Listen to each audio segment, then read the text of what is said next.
हरिओम. लाओत्सेचा ताओबोध. योगदास श्री जयगणेश जोशी यांचे प्रवचन. Degeneration.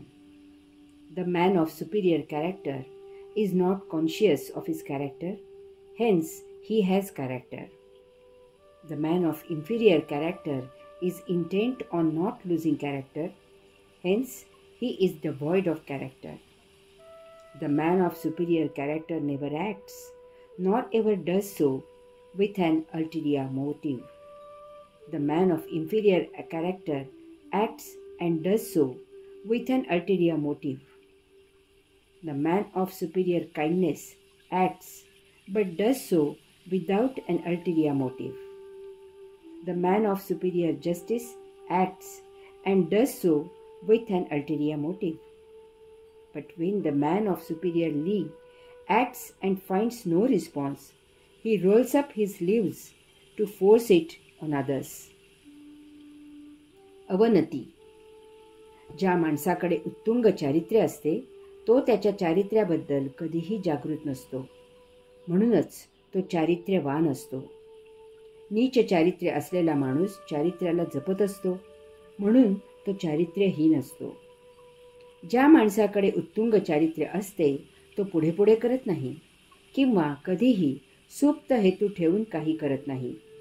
नीच चारित्र्य असलेला माणूस सुप्त हेतू बाळगून पुढे पुढे करत असतो. श्रेष्ठ दयाळू माणूस पुढे पुढे करतो, परंतु कधीही सुप्त हेतू ठेवून काही करत नाही. श्रेष्ठ न्यायप्रिय माणूस पुढे पुढे करतो, परंतु सुप्त हेतू ठेवून करतो.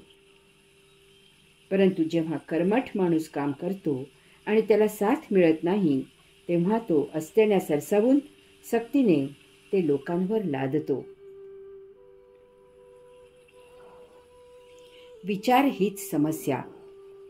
लाओत्से सांगतो की ज्या माणसाकडे उत्तुंग चारित्र्य असते तो त्याच्या चारित्र्याबद्दल कधीही जागृत नसतो, म्हणूनच तो चारित्र्यवान असतो.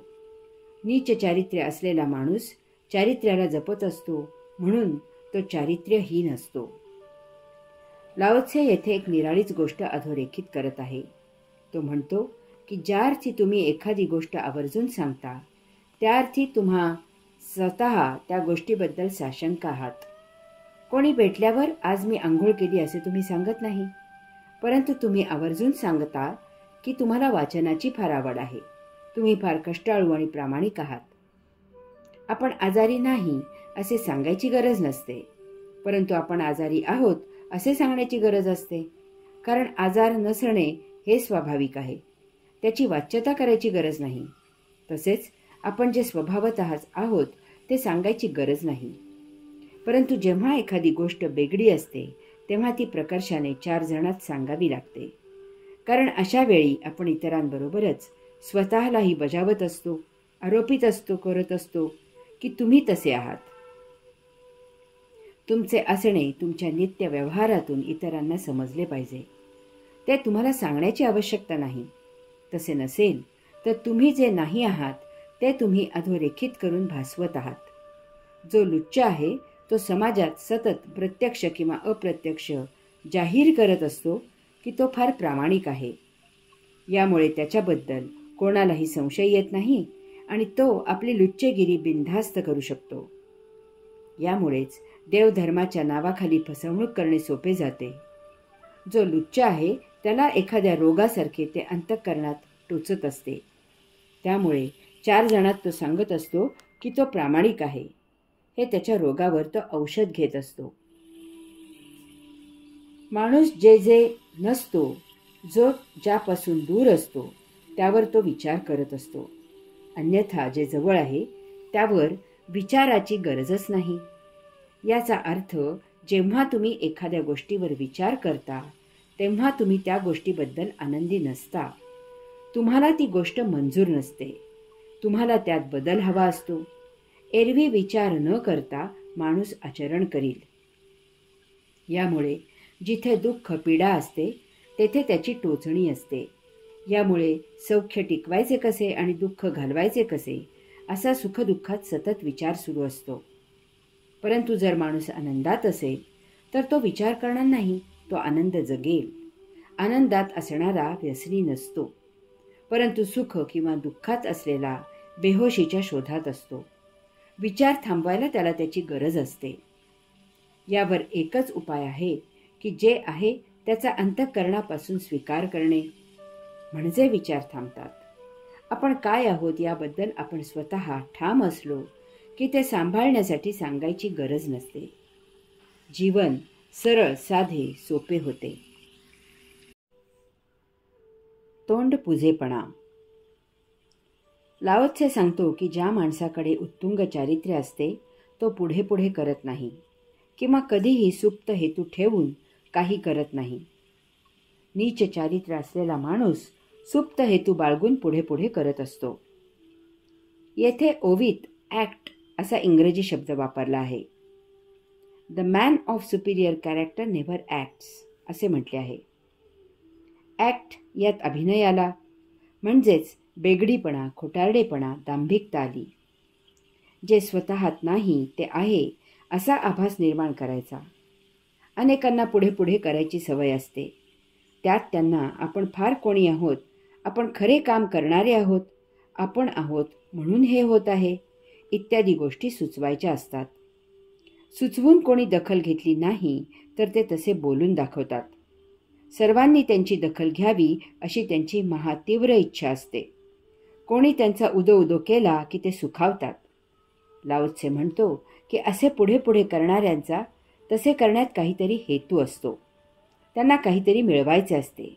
तसा सुप्त हेतू बाळगून परंतु वरवर काम करत असल्याचा अभिनय करत ते पुढे पुढे करत असतात. समारंभात फोटो काढायचा असला की हे सर्वात पुढे असतात. त्यातल्या त्यात प्रमुख पाहुण्याच्या शेजारी बसायचा प्रयत्न करतात. काही चर्चा सुरू असेल तर त्यात भाग घेऊन कोणी न विचारता स्वतःचे मत देतात.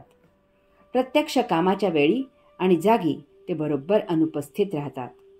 कोणी न विचारता त्यासाठी खोटे नाटे कारण सांगतात.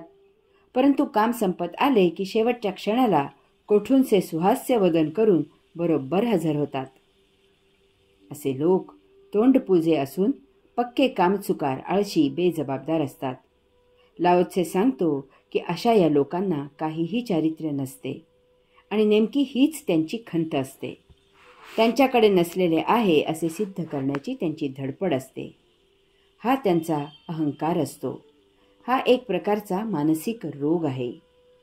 यावर अध्यात्म, सत्संग हाच प्रभावी उपाय असतो. परंतु जे चारित्र्यवान आहेत ते कधीही पुढे पुढे करत नाहीत. तेच सर्व काही करत असूनही ते असे दाखवत नाहीत. कोणी म्हणाल्यास ते जराही कसलेही श्रेय घेत नाहीत. त्यांच्या दृष्टीने काम होण्याला महत्त्व असते. करता करता तो प्रभू आहे अशीच त्यांची प्रामाणिक भावना असते.